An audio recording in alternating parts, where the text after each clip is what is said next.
हरे कृष्णा, राधे राधे।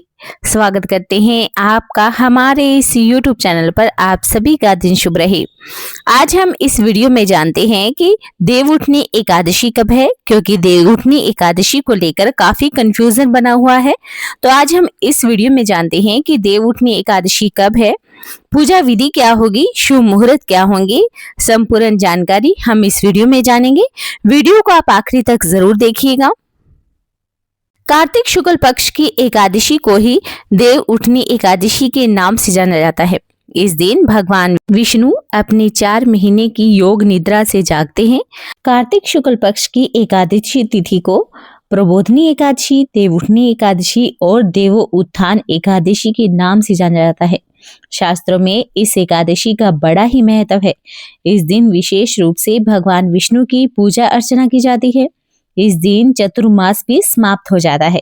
दरअसल आषाढ़ शुक्ल पक्ष की हरि शनि एकादशी से चतुर्मास शुरू होता है और कार्तिक शुक्ल पक्ष की एकादशी तक होते हैं। चतुर्मास के दौरान भगवान विष्णु का शयन काल होता है। इन 4 महीनों के दौरान विवाह आदि शुभ कार्य भी बंद हो जाते हैं, जो कार्तिक शुक्ल पक्ष की देवउठनी एकादशी से फिर से शुरू हो जाते हैं। ऐसे में इन मांगलिक कार्यों को और भी मंगल बनाने के लिए आज देव उत्थान एकादशी के दिन तुलसी विवाह करने की भी परंपरा है। इस दिन शालिग्राम और तुलसी जी का विवाह भी करवाया जाता है।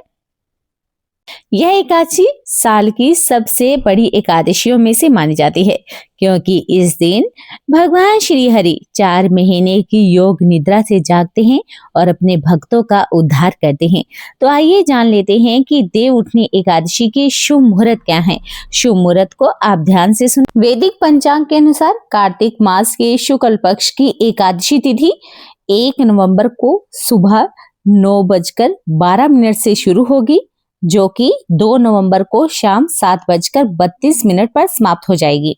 ऐसे में जो गृहस्थ लोग हैं वो 1 नवंबर को और जो वैष्णव समुदाय के लोग हैं वो 2 नवंबर को देवउठनी एकादशी का व्रत रखेंगे।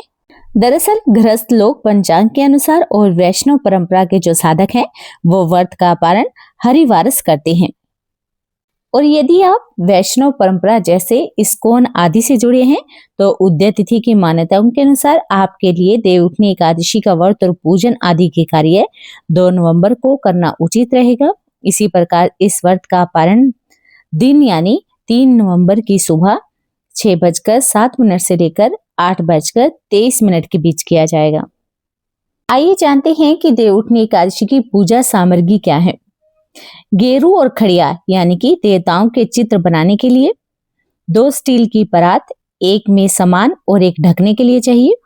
दूसरा तुलसी का पौधा और पत्ता, दीपक, चावल यानी अक्षत, रोली और हल्दी, पंचामृत, पान सुपारी, इलायची, गुड़िया मिश्री, कलश, जल, फूल, धूप बत्ती, शंख और घंटी, गन्ना, सिंघाड़ा, करकंद आदि कोई भी 5 मौसमी फल आप ले सकते हैं, एक छोटी लकड़ी की चौकी और पीला वस्त्र। और आइए जानते हैं कि देवउठनी एकादशी की पूजा विधि क्या है, हमें किस तरह से पूजा अर्चना करनी है।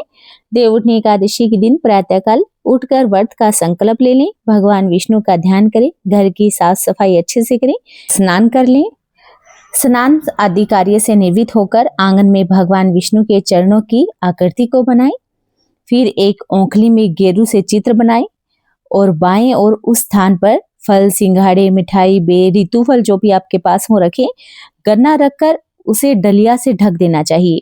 रात में भगवान विष्णु की विधि विधान से पूजा अर्चना करने के बाद घर के बाहर पूजा स्थल पर दीपक जला लें। एक दीपक तुलसी के पौधे के समक्ष भी जरूर जलाएं। इस दिन भगवान को शंख, घंटा, घड़ियाल बजाकर उठाया जाता है। साथ ही ये भी बोला जाता है कि उठो देव, बैठो देव, उंगलियां चटकारो देव, नई सूत नई कपास देव उठाए कार्तिक मास। इसके बाद भगवान की आरती करें, उन्हें भोग लगाएं। ये थी देवउठनी एकादशी की सरल पूजा विधि। आप अगर इस विधि से देवउठनी एकादशी की पूजा अर्चना करना चाहते हैं तो कर सकते हैं। अगर हमारे पूजा अर्चना के बीच में हमसे कोई गलती हो गई हो तो हम आपसे क्षमा मांगते हैं। अगर आपको हमारे इस YouTube चैनल की ये वीडियो पसंद आई हो तो आप चैनल को सब्सक्राइब करना ना भूलें, वीडियो को लाइक और शेयर जरूर कर दें। आपसे हाथ जोड़कर प्रार्थना है कि कमेंट में ज़रूर लिखें। जय हो देवउठनी एकादशी की।